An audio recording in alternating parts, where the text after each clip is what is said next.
TNTയിലെ ഷവായ chicken എന്താണെന്ന് അറിയാൻ ഭയങ്കര ഒരു ക്യൂരിയോസിറ്റി ഉണ്ട്. അപ്പം നേരെ വിട്ടു. രാത്രി 10:30 മണിക്കാണ് ഞങ്ങളിവിടെ എത്തുന്നത്. അപ്പോൾ കണ്ട കാഴ്ച സത്യത്തിലൊന്ന് ഞെട്ടിപ്പോയി.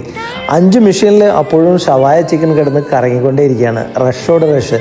നേരെ ചെന്നു, ടോക്കൺ എടുത്തു. 20 മിനിറ്റ്സ് ആണ് ഞങ്ങൾക്ക് വെയിറ്റിംഗ് ടൈം തന്നത്. ക്ഷമയോടുകൂടി കാത്തു നിന്നു. അങ്ങനെ ഇതാ ടോക്കൻ്റെ വിളി വന്നു.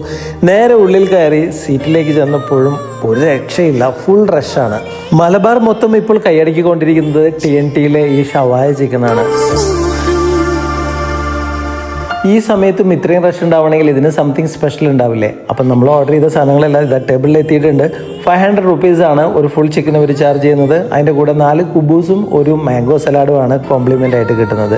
റൈസ് നമ്മൾ എക്സ്ട്രാ പേയ്മെൻറ്റ് കൊടുത്ത് വാങ്ങണം. ഒരു ബൗള് റൈസിന് 100 റുപ്പീസാണ് ഇവർ ചാർജ് ചെയ്യുന്നത്. സംഭവം കിട്ടുകയാണ്, ഒരു രക്ഷയില്ല. അതിൻ്റെ കൂടെ ഞങ്ങൾ ഇവിടുത്തെ മൊയ്റ്റൊക്കെ ഒന്ന് ട്രൈ ചെയ്ത് നോക്കിയിരുന്നു. എല്ലാം സൂപ്പർ. മന്തി റൈസ് കഴിക്കുമ്പോൾ പിന്നെ നമുക്ക് മയണൈസ് മസ്റ്റാണ്. അപ്പോൾ മയണൈസും ഇവരുടെ ഈ ഷവായ ചിക്കൻ്റെ സ്പെഷ്യൽ ആയിട്ടുള്ള സോസും കൂടി ഒന്ന് ആഡ് ചെയ്ത് കഴിച്ചപ്പോൾ സംഭവം ഒരു രക്ഷയില്ല കേട്ടോ. പുറത്തിറങ്ങി നോക്കിയപ്പോൾ ഇത് അവരുടെ ഒരു ഫ്രീ സുലൈമാനി കൗണ്ടറും കൂടി ഇവിടെ ഉണ്ട്. അപ്പോൾ അതിൽ നമ്മുടെ ഫേവറേറ്റ് ആയിട്ടുള്ള പൈനാപ്പിൾ സുലൈമാനിയാണ് ആദ്യം ട്രൈ ചെയ്ത് നോക്കിയത്. പിന്നെ ഇവരുടെ ചുക്ക് കാപ്പിയും അതും പൊളിയാണ്. അപ്പോൾ TNT ഷവായ ചിക്കൻ ഫാൻസൊക്കെ ഒന്ന് കമൻറ്റ് ചെയ്യണേ. ബൈ.